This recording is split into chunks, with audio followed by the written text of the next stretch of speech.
Assalamualaikum warahmatullahi wabarakatuh. Kembali lagi bersama saya Ferry Sadria dengan NIM 1914080004. Baiklah, kali ini saya akan menjelaskan tentang isi dari proposal mini yang saya buat dan apakah sudah sesuai dengan panduan penilaian kerja mahasiswa. Baik, yang pertama yaitu tentang judul.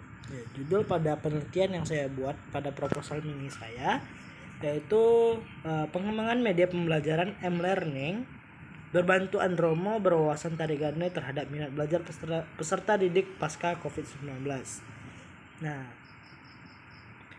dari kata ini sudah memenuhi aspek-aspek dari kriteria penilaian, di mana maksimal 20 kata, mudah dipahami dan menggunakan variabel penelitian. Baik, kita langsung ke bab 1, yaitu di latar belakang. Baik, untuk latar belakang, di mana latar belakang pada paragraf 1 itu membahas kondisi ideal yang diharapkan atau harapannya. Nah, ada kalimat pengantarnya ya. Kalimat pengantarnya di mana adalah minat belajar peserta didik dalam mengikuti pembelajaran merupakan sesuatu yang penting dalam kelancaran proses belajar mengajar. Kemudian ada penjelasan mengapa variabel ini penting untuk diteliti. Ya, di mana di sini kata-katanya adalah minat mempunyai pengaruh yang besar dalam pembelajaran karena bahan belajar dipelajari tidak sesuai dengan minat peserta didik, maka peserta didik tidak akan belajar dengan sebaik-baiknya sebab tidak ada daya tarik baginya. Dan mengapa penelitian ini penting dilakukan untuk meningkatkan minat ini adalah untuk mengetahui bagaimana minat peserta didik setelah COVID-19, di mana minat ini sangat penting untuk ditingkatkan karena ini dapat mempengaruhi hasil belajar dan hasil belajar peserta didik serta prestasi peserta didik. Nah, kemudian ada penjelasan apa kaitan dengan mata pelajaran yang akan diangkat dan rujukan.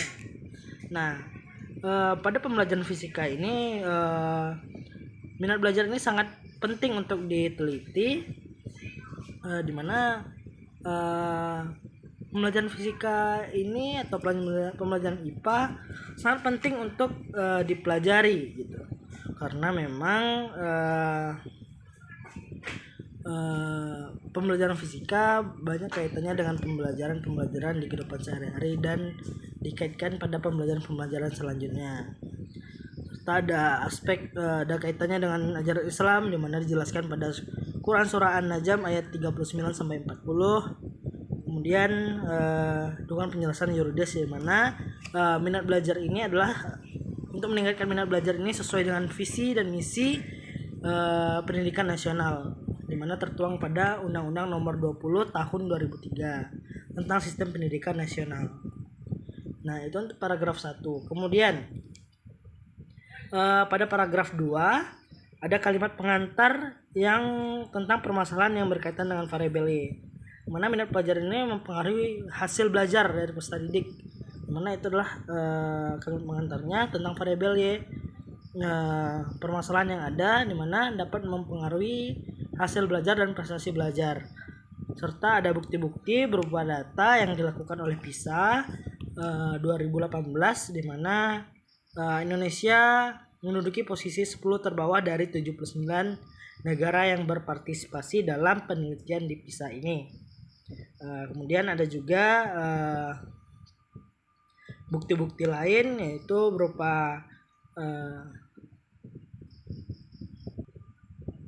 berupa penelitian dari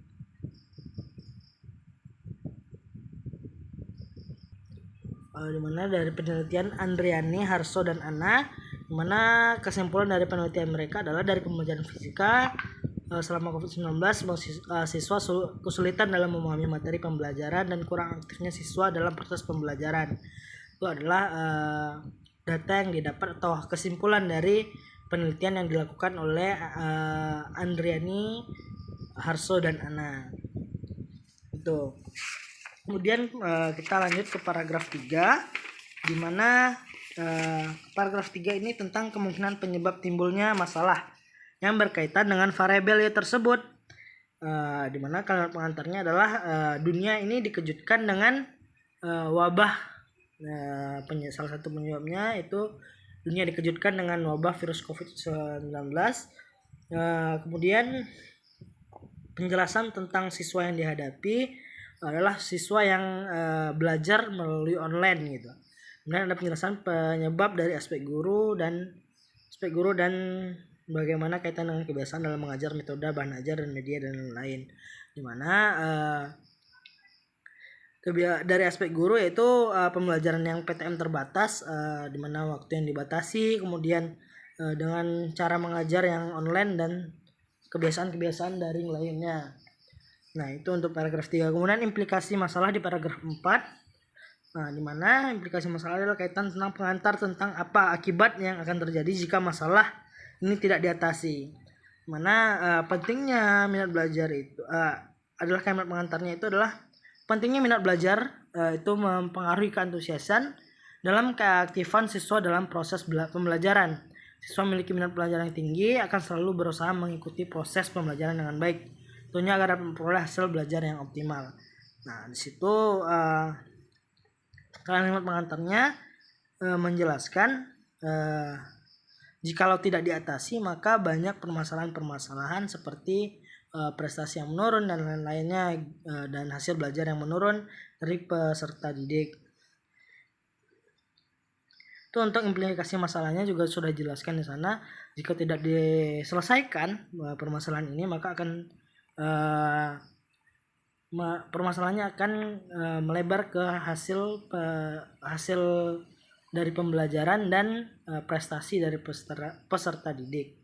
Kemudian hal yang dilakukan oleh peneliti sebelumnya untuk mengatasi masalah ini, di mana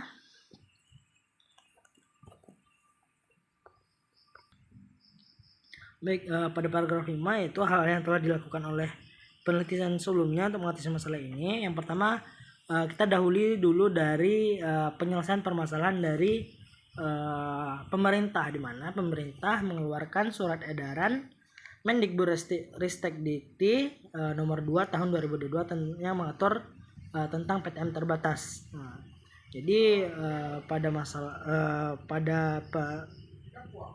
kebijakan yang dilakukan oleh pemerintah itu salah satunya adalah dengan melakukan PTM terbatas pada peserta didik atau kepada dunia pendidikan. Kemudian penelitian yang sudah dilakukan untuk menyelesaikan minat belajar ini yaitu dengan pengembangan media pembelajaran untuk meningkatkan minat belajar yang sudah dilakukan oleh Hamsi, Mansur, dan Rafidin, di mana mengembangkan media pembelajaran infografis. Media ini dapat meningkatkan minat belajar peserta didik, di mana media pembelajaran infografis yang dihasilkan memiliki karakteristik memberikan umpan balik dan penguatan secara otomatis menyesuaikan dengan kecepatan, kesempatan, dan kebutuhan peserta didik. Mempunyai daya tarik visual, memberikan pengalaman belajar yang berbeda-beda, konsisten, efektif, dan efisien. Nah, jadi penelitian yang dibuat oleh Mansur dan ini yang belum mereka buat adalah penelitian ini dapat dibuka di smartphone dan berkaitan dengan IT serta mengaitkan dengan kearifan lokal. Dan inovasi yang dibuat untuk penelitian saya itu adalah media visual yang menarik. Yang lebih menarik lagi di mana dapat menggunakan media pembelajaran yang berbentuk aplikasi m-learning. Kemudian untuk paragraf 6 yaitu solusi alternatif yang dapat dilakukan untuk mengatasi masalah. Nah, solusi alternatif yang saya berikan adalah dengan meningkatkan minat belajar adalah dengan media pembelajaran yang aktif, kreatif, inovatif, dan menarik, serta media pembelajaran dapat mengatasi keterbatasan ruang dan waktu dan daya indera, menimbulkan kegairahan belajar, memungkinkan interaksi yang lebih langsung antara anak didik dengan lingkungan, dan kenyamanan memungkinkan anak didik belajar sendiri-sendiri menurut kemampuan dan minatnya. Itu solusi alternatif yang saya berikan. Kemudian solusi yang saya berikan atau yang saya ajukan pada penelitian kali ini adalah menggunakan media pembelajaran m-learning, di mana di dalamnya berisi bahan ajar, e-book, modul, LKPD, gambar penunjang, video penunjang, dan tempat pengiriman tugas. Dan media pembelajaran yang saya buat melalui web Andromo ini memiliki isi media audio, media visual, dan media audio visual, mana bisa membuat dalam hal PTM terbatas ini untuk meningkatkan minat belajar peserta didik, di mana peserta didik dapat membuka pelajaran di mana saja hingga minat belajarnya juga timbul karena tempat belajar atau sumber belajar melalui hal yang belum mereka bawa, yaitu gadget atau smartphone mereka. Nah, selanjutnya identifikasi masalah. Yang pertama, masalahnya itu adalah minat belajar peserta didik yang menurun pasca COVID-19. Kemudian pembelajaran di sekolah yang terbatas karena PTM terbatas, prestasi siswa menurun karena minat belajar yang menurun. Kemudian pembelajaran yang kurang efektif pasca COVID-19, belum ada bahan ajar menggunakan IT, bahan ajar yang bisa dibuka di mana saja dan kapan saja, dan belum ada bahan ajar yang berkaitan dengan kearifan lokal. Nah, itu permasalahan-permasalahan yang ada yang saya dapatkan. Kemudian batasan masalah peneliti ini terfokus pada pengembangan media pembelajaran m-learning berwawasan tari gandai terhadap minat belajar peserta didik pasca COVID-19. Penelitian ini juga terfokus pada materi gerak melingkar pada kelas 10. Penelitian ini mengembangkan produk yang valid, praktis, dan efisien. Itu untuk batasan masalahnya. Kemudian rumusan masalahnya adalah bagaimana proses pengembangan media, kemudian bagaimana kualitas pengembangan media yang media pembelajaran yang valid, praktis, dan efektif. Itu selanjutnya tujuan penelitian itu adalah untuk mengembangkan media pembelajaran m-learning berbantu Andromo berwawasan tari gandai terhadap minat belajar peserta didik pasca COVID-19 untuk menghasilkan media pembelajaran. Kemudian yang kedua, untuk menghasilkan media pembelajaran yang valid, praktis, dan efektif. Nah, manfaatnya itu dengan media pembelajaran m-learning berbantu Andromo berwawasan tari gandai dapat meningkatkan minat belajar peserta didik pasca COVID-19, membantu peserta didik dalam belajar, di mana bisa belajar di mana saja dan kapan saja menggunakan gadgetnya masing-masing. Kemudian menambah wawasan peserta didik tentang pembelajaran fisika yang berkaitan dengan kehidupan sehari-hari. Kemudian bagi pendidik, media pembelajaran ini dapat digunakan untuk bahan ajar yang dapat digunakan di mana saja dan kapan saja, dan dapat dijadikan sebagai salah satu sumber bahan ajar fisika pada materi gerak melingkar. Bagi peneliti, memberikan pengalaman dalam pengembangan bahan ajar berupa media pembelajaran m-learning, menambah wawasan tentang kaitan fisika terhadap kehidupan sehari-hari sebagai sarana dalam mempersiapkan diri sebagai pendidik.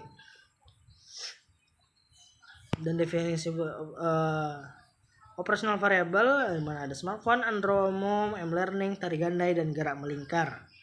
Nah, kemudian spesifikasi produk, bentuk produk yang dikembangkan berupa media pembelajaran m-learning berbantu Andromo berwawasan tari gandai.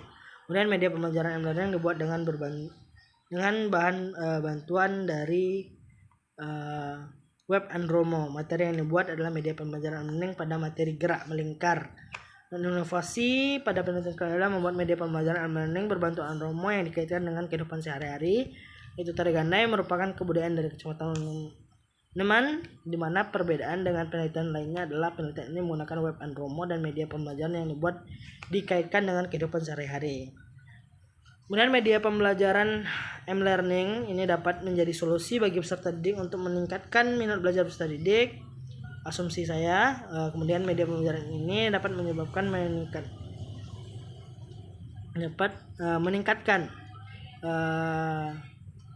minat belajar peserta didik karena bisa melalui smartphone atau gadget yang dimiliki peserta didik.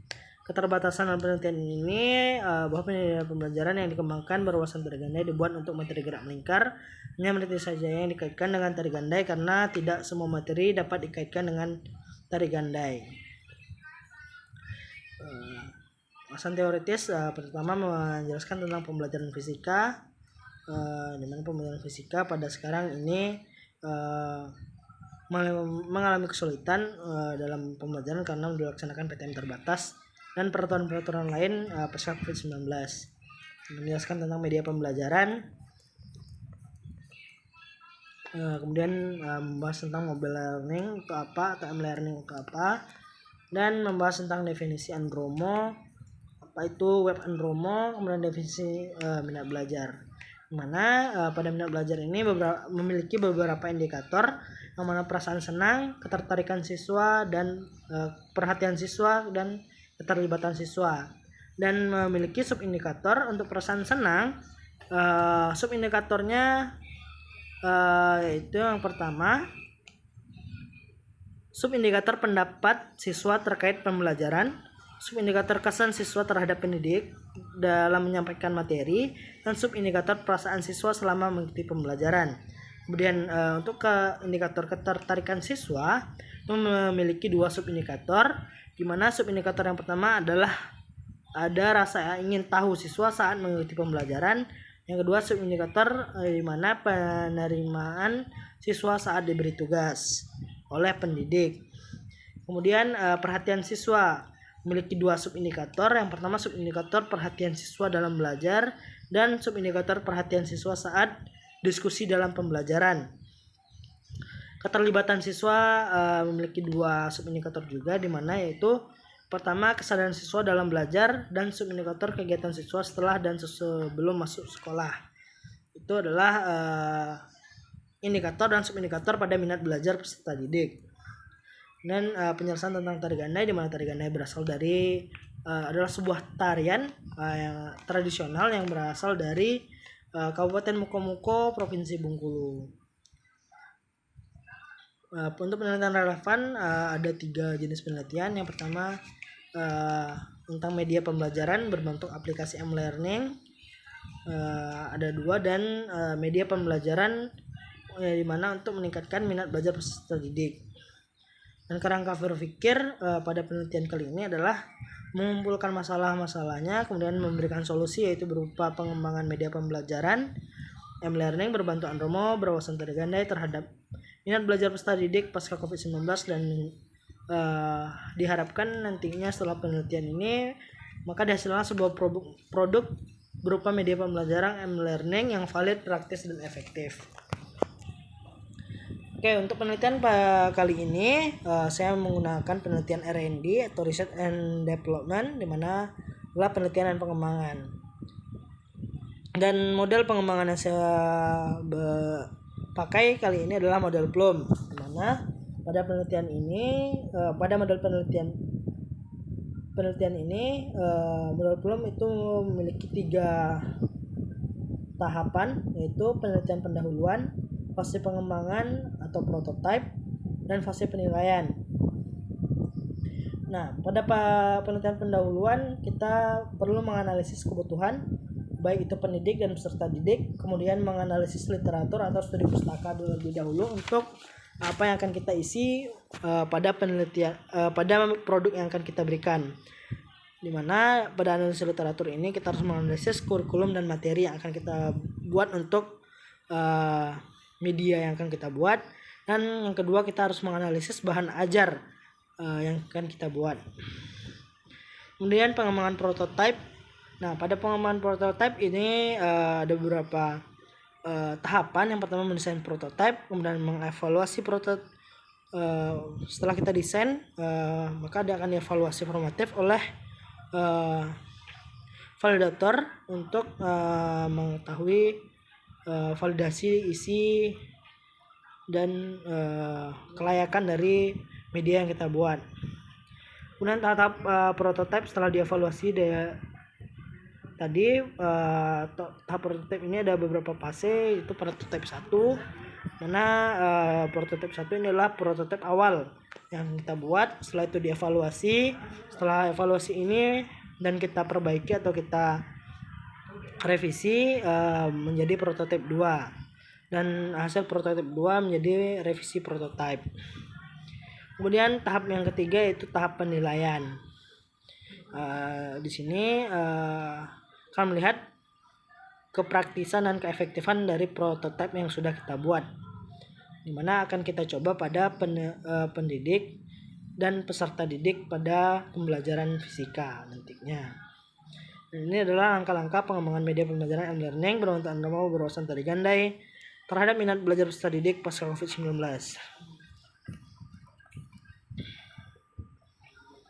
Nah, berdasarkan tabel di atas, tahapan adalah penyusunan draft prototipe produk untuk minat belajar peserta didik. Langkah-langkahnya adalah menyusun draft prototipe, kemudian tahap nantinya menghasilkan prototipe 1, produk media pembelajaran e-learning yang akan dinilai atau divalidasi oleh pakar dari segi validasi isi, bahasa, dan media.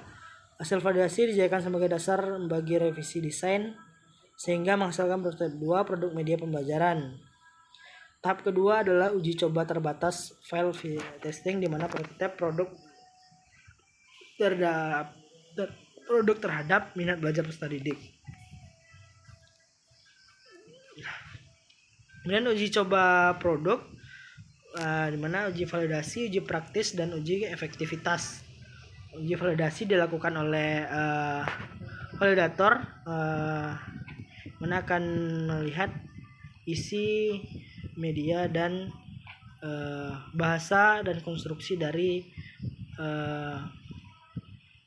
produk yang kita buat. Kemudian uji praktis itu uji praktis dan uji efektif itu akan dilaksanakan pada peserta didik, di mana praktis apakah produk yang kita buat praktis, dan efektif apakah produk yang kita buat memiliki efektivitas untuk meningkatkan minat belajar peserta didik. Subjek penelitian yaitu yang pertama subjek untuk validasi angket itu kepada validator, untuk validasi ini juga kepada para ahli, mana satu orang ahli materi dan ahli media, kemudian satu ahli konstruksi dan satu ahli bahasa. Nah, itu untuk uji validasi adalah untuk menguji validitas dari media pembelajaran yang dibuat. Kemudian uji praktis itu kepada pendidik dan peserta didik, intinya dan efektivitas juga kepada peserta didik, mana apakah dapat meningkatkan minat belajar peserta didik pada penggunaan media pembelajaran ini. Kemudian jenis data penelitian ini adalah kualitatif dan kualitatif diperoleh dari saran dari validator dan praktisi, dan kuantitatif bersumber dari penelitian angket, validasi, angket praktikalitas, dan angket efektivitas. Dan instrumen penelitian, di mana instrumen adalah alat bantu bagi penelitian dalam kegiatan mengumpulkan agar kegiatan menjadi sistematis dan dipermudah olehnya. Instrumen yang digunakan untuk pengumpulan data penelitian ini berupa angket. Yang pertama adalah angket validasi dan reliabilitas instrumen penelitian. Adalah untuk mengangket untuk memvalidkan atau reliabilitas pada angket validitas, angket praktis, dan angket efektivitas pada produk nantinya. Kemudian instrumen validitas di mana digunakan untuk mengumpulkan data validitas produk. Praktis adalah mengumpulkan data praktis, dan efektivitas adalah untuk mengumpulkan data praktis apakah dapat meningkatkan minat belajar peserta didik atau tidak. Kemudian teknis pengumpulan dan analisis data. Teknik pengumpulan data, angket diberikan kepada validator untuk memvalidasi instrumen penelitian berupa instrumen validitas praktis dan efektif. Diberikan kepada ahli untuk mengetahui kevalidan produk baik dari segi media, materi, dan bahasa. Kemudian angket diberikan kepada guru dan peserta didik untuk menilai produk berupa kepraktisan dan keefektifan produk.